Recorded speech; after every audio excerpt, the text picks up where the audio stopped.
Grabe, said by GST-BPH.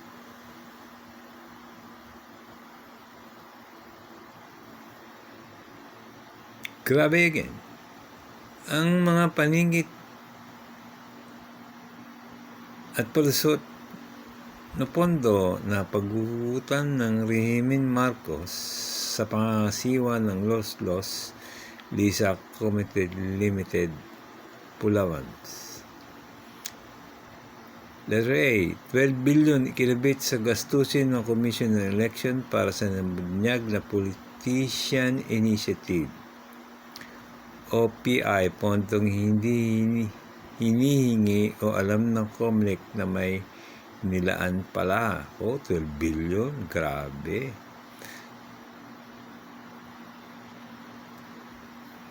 Letter B, 27 billion na isiningit sa pondo ng Department of Social Welfare and Development.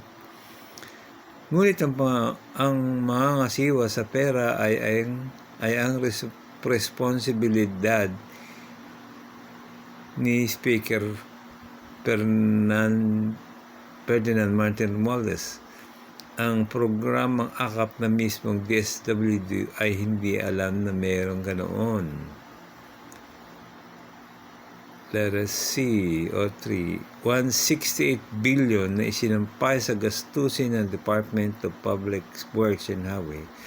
Subalit walang program of Works at pati Department of Public Works and Highway ay nabulag na mayroong ganitong pondo sa kanilang ahensya.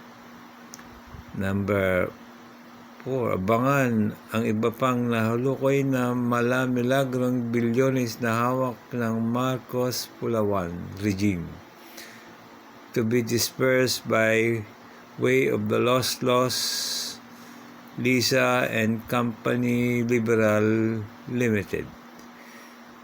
Simple certification sa Congress lang kasi at mailulusot nila nang walang problema sa Commission of Audit at iba pa.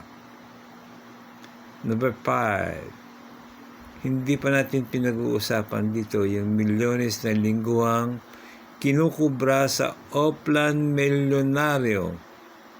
Paktaylo, kawawa ang mga tumataya.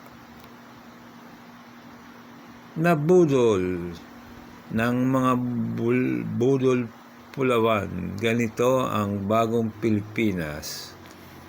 Like Father Senior, like Father Junior, like Madam First Lady noon, like Madam First Lady now. Hallelujah. The Genesis 76